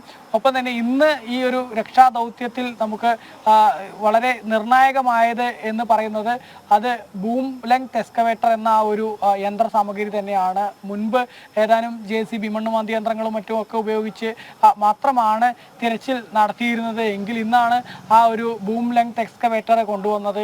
20 അടിയോളം ദൂരത്തിലേക്ക് സഞ്ചരിച്ച് അതിൻ്റെ ആ ബക്കറ്റ് ഉപയോഗിച്ചുകൊണ്ട് മണ്ണുമാന്തിയും മറ്റും ഉപയോഗിക്കാൻ കഴിയുന്ന തരത്തിലുള്ളതാണ് ഈ ബൂം ലെങ്ത് എക്സ്കവേറ്റർ എന്നുള്ളതാണ്. ഇന്ന് രാവിലെ മുതൽ തന്നെ നമ്മൾ ജനം TV-യിലൂടെ പ്രേക്ഷകരോട് പറഞ്ഞിരുന്നു ഈ ബൂം ലെങ്ത് എക്സ്കവേറ്റർ എന്നുള്ളത് കൃത്യമായിട്ട് തന്നെ ലക്ഷ്മണന്റെ ചായക്കട നിന്നിരുന്ന ആ ഭാഗത്ത് നിന്നും ആ ഭാഗത്തെ റോഡിൽ നിന്നും പുഴയിലേക്ക് ചരിഞ്ഞിരിക്കുന്ന ഒരു ചതുപ്പ് പോലെ, അതായത് ഈ മണ്ണിടിഞ്ഞ് വന്ന് പുഴയിലേക്ക് സ്ലോപ്പ് പോലെയുള്ള ഒരു ഭാഗമുണ്ട്. ആ ഭാഗം കേന്ദ്രീകരിച്ചാണ് ഇവർ കൂടുതലും അവിടെ തിരച്ചിൽ നടത്തുന്നത് എന്ന് നമ്മൾ എടുത്തെടുത്ത് പറഞ്ഞിരുന്നു. ഏതായാലും നമ്മൾ പറഞ്ഞ ആ ഒരു ഭാഗം അത് വളരെ പ്രധാനപ്പെട്ട ഒരു ഇടമായി മാറിയിരിക്കുന്നു എന്ന് വേണം പറയാൻ. കാരണം ആ ബൂം ലെങ്ത് എക്സ്കവേറ്റർ ഉപയോഗിച്ച് അയ്യപ്പൻ്റെ ആ ഒരു ലക്ഷ്മണന്റെ കടയും മറ്റും കേന്ദ്രീകരിച്ച് ആ ഭാഗത്ത് ഉപയോഗിച്ച് നടത്തിയ തിരച്ചിൽ അതേതായാലും ഇപ്പോൾ ഈ രക്ഷാദൗത്യത്തിൽ വളരെ നിർണായകമായ വിവരം അതിലൂടെ പുറത്തു വന്നിരിക്കുന്നു. അവിടെയാണ് അർജുനന്റെ ലോറി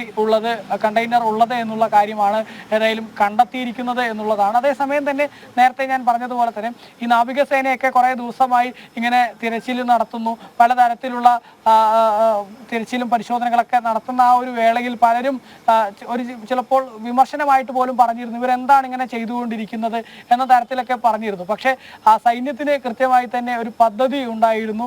അവർ 2 ഇടങ്ങളിൽ ലോഹ സാന്നിധ്യം കണ്ടെത്തിയിരുന്നു എന്നുള്ളതാണ്. ആ 2 ഇടങ്ങളിലെ ഒരു ഭാഗത്ത് വലിയ രീതിയിൽ മണ്ണിനടിയിൽ ഒരു വലിയ ലോഹ സാന്നിധ്യം ഉണ്ട് എന്നുള്ളതാണ് 2 പരിശോധനകളിൽ കണ്ടെത്തിയത്. അതായത് റഡാർ പരിശോധനയിലാണെങ്കിലും സോണാർ പരിശോധനയിലാണെങ്കിലും കണ്ടെത്തിയത് അവിടെ ഒരു വലിയ ലോഹ സാന്നിധ്യം ഉണ്ട് എന്നുള്ളതാണ്. പക്ഷേ മുൻപ് ഈ റഡാർ പരിശോധനയിലൊക്കെ ഈ കൃത്യമായ വിവരം ലഭിക്കാത്തത് പലപ്പോഴും നിരാശാജനകമായിരുന്നു. കാരണം ഈ മലയുടെ ചെരിഞ്ഞ ഭാഗത്തൊക്കെ 4 ഭാഗങ്ങളോളം മാർക്ക് ചെയ്തൊക്കെ പരിശോധിക്കുന്ന ഒരു സാഹചര്യം ഉണ്ടായിരുന്നു. പക്ഷെ പരിശോധന പൂർത്തിയായപ്പോൾ അവിടെ ഒന്നും കാണാൻ കഴിഞ്ഞില്ല. അത് ഈ എക്കൽ മണ്ണായതുകൊണ്ട് തന്നെ ആ മണ്ണിലുണ്ടായിരുന്ന ഇരുമ്പിന്റെ അംശമാണ് അവിടെ ഈ റഡാർ പരിശോധനയിൽ ഇങ്ങനെ അവിടെ ലോഹ സാന്നിധ്യം കാണിച്ചു തന്നത് എന്ന തരത്തിൽ പറഞ്ഞിരുന്നു. പക്ഷേ ഇത്തവണ ഏതായാലും ഈ റഡാറും സോണാറും ഒരേപോലെ ഒരു ഭാഗത്ത് ലോഹ സാന്നിധ്യം ഉണ്ടെന്ന് കണ്ടെത്തുന്നു. അത് കഴിഞ്ഞ ദിവസം തന്നെ, ഇന്നലെ തന്നെ അത് പുറത്തു വന്നിരുന്നു. പക്ഷേ അത് സംബന്ധിച്ച് അത് അർജുനന്റെ വാഹനം തന്നെയാണോ എന്നതിലൊന്നും സൈനിക വൃത്തങ്ങളിൽ നിന്നൊരു സ്ഥിരീകരണം ലഭിച്ചിരുന്നില്ല.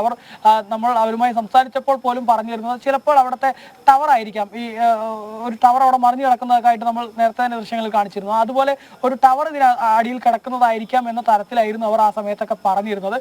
പക്ഷേ അവർ അതിൽ മറ്റൊരു സാധ്യതയായി പറഞ്ഞത് ചിലപ്പോൾ ഇത് അർജുനന്റെ ലോറി ആയിരിക്കാം, കണ്ടെയ്നർ ആയിരിക്കാം എന്നുള്ള ആ ഒരു സാധ്യതയും അവർ കഴിഞ്ഞ ദിവസം തന്നെ പറഞ്ഞിരുന്നു. ഏതായാലും ആ സാധ്യതകളൊക്കെ സ്ഥിരീകരിക്കുന്ന തരത്തിലാണ് അത് ആ ഒരു കണ്ടെയ്നർ ആണ്, ലോറി ആണ് എന്ന തരത്തിലുള്ള സ്ഥിരീകരണം ഈ നാവികസേനയുമായി ബന്ധപ്പെട്ട വൃത്തങ്ങളിൽ നിന്ന് തന്നെ അത് ആദ്യമായി പുറത്തു വരുന്നു. കൊച്ചിയിൽ നിന്നാണ് ആ ഒരു വിവരം ആദ്യമായിട്ട് പുറത്തേക്ക് വരുന്നത്.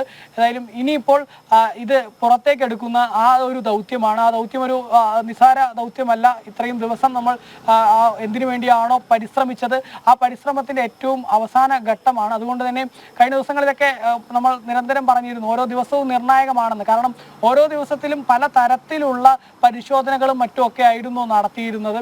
ആദ്യഘട്ടത്തിലൊക്കെ ഈ കർണാടക സർക്കാരിന്റെ ഭാഗത്തു നിന്ന് കൃത്യമായി ഈ രക്ഷാപ്രവർത്തനം നടത്താതെ വലിയ വീഴ്ചകളൊക്കെ ഉണ്ടായെങ്കിൽ പോലും പിന്നീട് കേരളത്തിലെ മാധ്യമങ്ങളും മറ്റും അത് ഏറ്റുപിടിക്കുകയും മറ്റും ചെയ്തതോടുകൂടെ തന്നെ വലിയ രീതിയിലുള്ള ശ്രദ്ധ ഈ വിഷയത്തിലേക്ക് നാളെ ഒരു ദിവസം ഏതായാലും വളരെ നിർണായകമാണ്. റിട്ടയർഡ് മേജർ ഇന്ദ്രബാലന്റെ നേതൃത്വത്തിലുള്ള സംഘം തെരച്ചിൽ നടത്തും. അദ്ദേഹം നേരത്തെ കേണൽ എസ് ഡിന്നി പറഞ്ഞതുപോലെ കൃത്യമായ തിടുക്കം കാട്ടാതെ കൃത്യമായ സ്ഥിരീകരണം നടത്താനാകും അദ്ദേഹം ശ്രമിക്കുക. കാരണം അദ്ദേഹം അത്രയേറെ സീനിയറായ ഒരാളാണ്. അദ്ദേഹം ഈ അർജുൻ്റേതെന്ന് സ്ഥിരീകരിക്കപ്പെട്ട ട്രക്ക് അർജുൻ്റേതെന്ന് തന്നെ എന്നുറപ്പിക്കൽ അദ്ദേഹത്തിൻ്റെ ഉത്തരവാദിത്വമായിരിക്കും.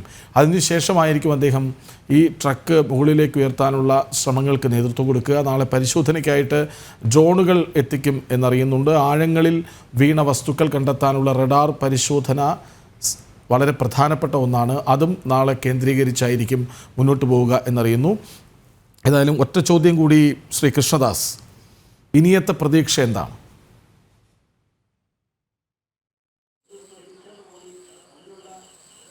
അല്ല, ഇന്ന് ഒരു വാഹനം വെള്ളത്തിനടിയിലുണ്ട് എന്ന് കിട്ടിയത് തന്നെ പ്രതീക്ഷയ്ക്ക് കിട്ടിയിരിക്കുന്ന ഒരു വലിയ ഉത്തരമാണ്.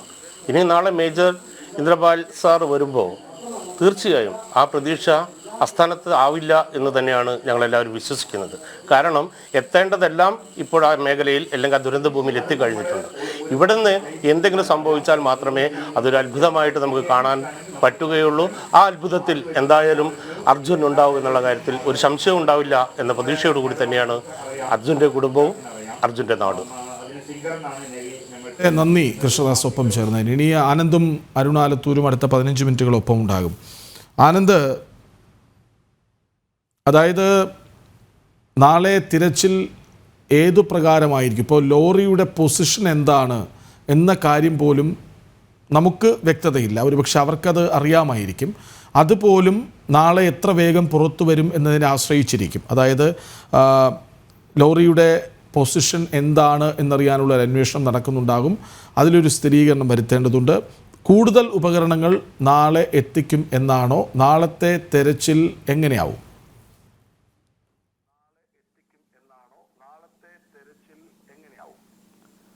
കൃഷ്ണരാജ്, അതായത് നമുക്ക് ലഭിക്കുന്ന ചില സൂചനകൾ അനുസരിച്ച് ഈ ലോറിയുടെ ഒരു രൂപം കുത്തനെയാണ്, മണ്ണിൽ കുത്തനെ ഇരിക്കുന്ന ഒരു രീതിയിലാണ് ലോറി എന്നാണ് അറിയാൻ വേണ്ടി കഴിയുന്നത്. നാളെ എന്തായാലും രാവിലെയോട് കൂടി തന്നെ ഏകദേശം 7 മണിയോട് കൂടി തന്നെ തിരച്ചിലുകൾ ആരംഭിക്കും എന്നും അറിയാൻ കഴിയുന്നുണ്ട്. ഈ പ്രധാനപ്പെട്ട ഒരു പ്രശ്നം എന്ന് പറയുന്നത്, ഈ നേരത്തെ സൂചിപ്പിച്ച പോലെ തന്നെ പ്രധാനപ്പെട്ട വെല്ലുവിളി എന്ന് പറയുന്നത് അവിടുത്തെ മഴ തന്നെയാണ്.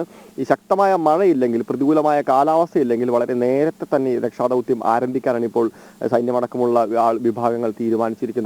അതിലെ പ്രധാനപ്പെട്ട ഒരു കാര്യം എന്ന് പറയുന്നത് ഈ ലോറി അതേ സ്ഥലത്ത് തന്നെ ഉറപ്പിച്ചു നിർത്തുക എന്നാണ്. സ്വാഭാവികമായും അത്തരത്തിൽ അതേ സ്ഥലത്ത് തന്നെ ഈ ലോറി ഉറപ്പിച്ചു നിർത്തണമെങ്കിൽ ഈ നേവി അംഗങ്ങളുടെ, അതായത് ഈ ഡീപ് ഡൈവേഴ്സിന്റെ ആവശ്യകത വളരെ അധികമാണ്. പ്രത്യേകിച്ച് അടിയിലേക്ക് മുങ്ങിപ്പോയിക്കൊണ്ട് അതുമായി ബന്ധപ്പെട്ട പ്രവർത്തനങ്ങൾ ചെയ്യേണ്ടത് അവരുടെ ഒരു പ്രധാനപ്പെട്ട ജോലിയുടെ ഭാഗം തന്നെയാണ്. പക്ഷേ ഇന്ന് അതിനുവേണ്ടിയുള്ള ഒരു ശ്രമം നടത്തിയിരുന്നു. ഏകദേശം 4 മണിയോട് കൂടി തന്നെ ഡീപ് ഡൈവേഴ്സ് 3 സംഘങ്ങളായിക്കൊണ്ട് ഏകദേശം 15 പേരടങ്ങുന്ന ആളുകൾ ആ സ്ഥലത്തേക്ക്, അതായത് ഈ ലോറി ലൊക്കേറ്റ് ചെയ്തു എന്ന് പറയുന്ന സ്ഥലത്തേക്ക് പോകാൻ തയ്യാറായപ്പോഴാണ് മഴ കനത്തത്, കാറ്റ് അതിശക്തമായി വീശിയത്. അതോടുകൂടിയാണ് ആ ശ്രമം ഉപേക്ഷിച്ചത്. നാളെ ഒരുപക്ഷെ രാവിലെ ആദ്യം ചെയ്യുന്നതും ഇത് തന്നെ ആയിരിക്കണം. അതായത് ഈ ലോറിയെ അവിടെ ഉറപ്പിച്ചു നിർത്താനുള്ള പ്രവർത്തനങ്ങൾ, ഒഴുകിപ്പോകാതെ അവിടെ ഉറപ്പിച്ചു നിർത്താനുള്ള പ്രവർത്തനങ്ങൾ തന്നെയായിരിക്കും നാളത്തെ രക്ഷാദൗത്യത്തിലെ ആദ്യ പടി എന്നാണ് നമുക്ക് മനസ്സിലാക്കാൻ വേണ്ടി സാധിക്കുന്നത്. തുടർന്ന് ഈ പ്രദേശത്തെ മണ്ണ് നീക്കം ചെയ്യലാണ്. നമുക്കറിയാം ഏകദേശം 15 അടിയോളം താഴെയാണുള്ളത്. അപ്പോൾ ഈ മുകൾ പ്രദേശത്തെ മണ്ണ് നീക്കം ചെയ്യേണ്ട ഒരു ആവശ്യമുണ്ട്.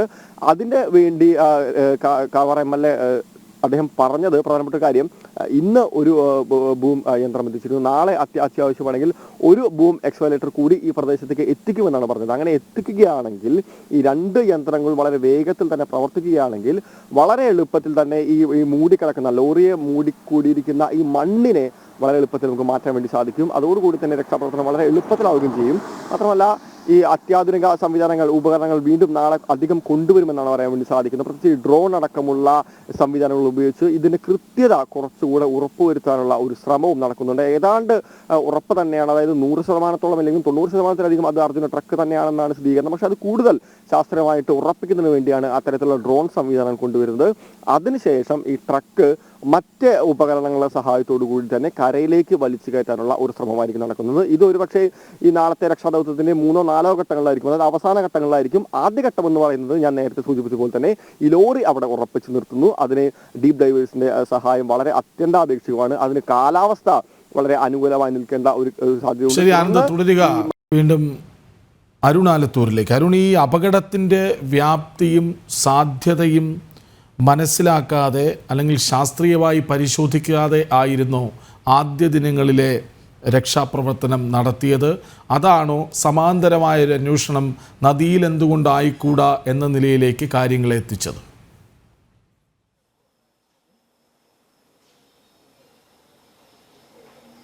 തീർച്ചയായും അത്തരത്തിൽ തന്നെ വേണം കരുതാൻ. കാരണം നമുക്കറിയാം ഈ ഒരു അപകടം നടന്ന ആദ്യ ഘട്ടത്തിലൊക്കെ ഈ കർണാടക സർക്കാരിന്റെ ഭാഗത്തു നിന്നും അവർ ഈ മണ്ണ് നീക്കം ചെയ്ത് റോഡിലെ ഗതാഗതം പുനഃസ്ഥാപിക്കുന്നതിന് വേണ്ടിയുള്ള നടപടികളാണ് സ്വീകരിച്ചത്. അതായത് അതിനുപരി ഇതിൽ എത്ര പേര് ഇങ്ങനെ അകപ്പെട്ടിട്ടുണ്ട്, ആർക്കൊക്കെ എന്തൊക്കെ പറ്റിയിട്ടുണ്ട്, അത്തരം കാര്യങ്ങളിലൊന്നും ഒരു കാര്യക്ഷമമായ ഇടപെടൽ ആദ്യഘട്ടത്തിൽ ഉണ്ടായില്ല എന്ന് മാത്രമല്ല, അതിനെതിരെ നിശിതമായ വിമർശനങ്ങൾ ഉയരുന്ന ഒരു സ്ഥിതി ഉണ്ടായിരുന്നു.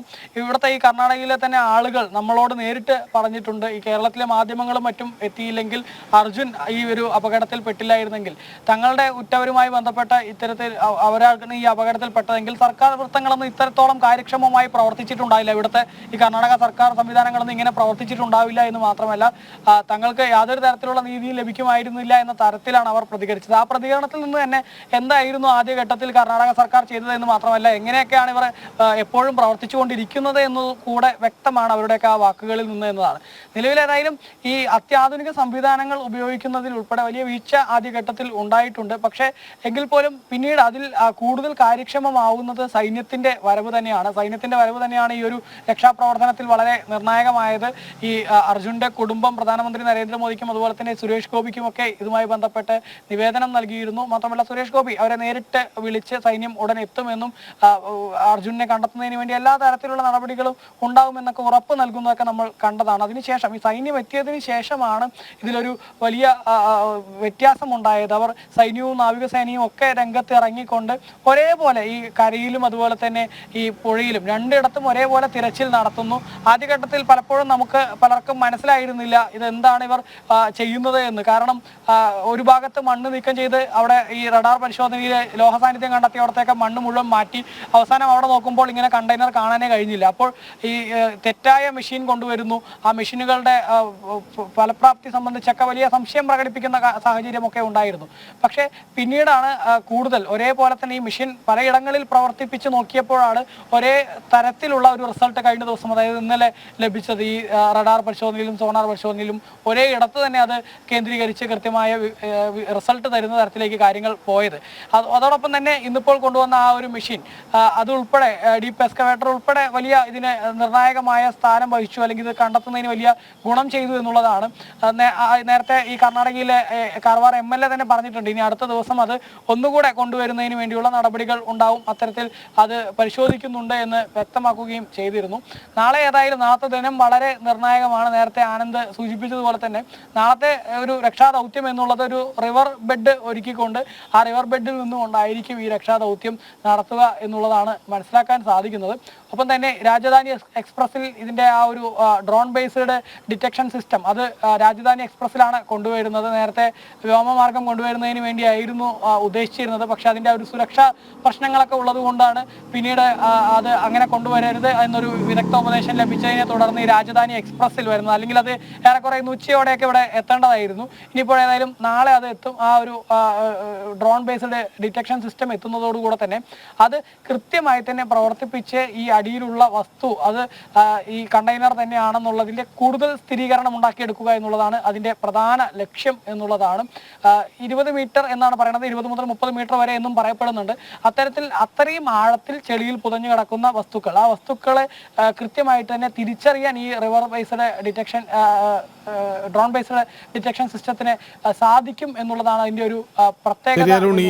ഒരു മണിക്കൂർ അവസാനിക്കാറായി. ഒറ്റ ചോദ്യം ആനന്ദിലേക്ക്, നാളത്തെ പ്രതീക്ഷകൾ.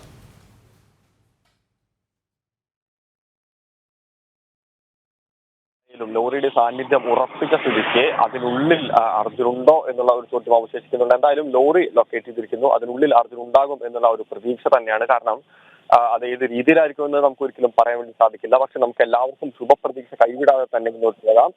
അങ്ങനെ പറയുന്നതിന്റെ ഒരു പ്രധാനപ്പെട്ട കാരണം ഈ ഭാരത് ബെൻസിന്റെ ഒരു നിർമ്മിതി തന്നെയാണ്. ആ ഒരു ക്യാബിൻ 9 ദിവസത്തിലധികം അത്തരത്തിൽ യാതൊരു തരത്തിലുള്ള പ്രശ്നങ്ങളും ഇല്ലാതെ, അതായത് ടൺ കണക്കിന് മണ്ണ് വീണാൽ കൂടി യാതൊരു തരത്തിലുള്ള പരിക്കും പറ്റാതെ തന്നെ ആ ക്യാബിൻ സുരക്ഷിതമായിരിക്കുമെന്നാണ് അതിന്റെ നിർമ്മാതാക്കൾ അവകാശപ്പെടുന്നത്. എന്തായാലും അതെല്ലാം കണ്ടറിയേണ്ടതുണ്ട്.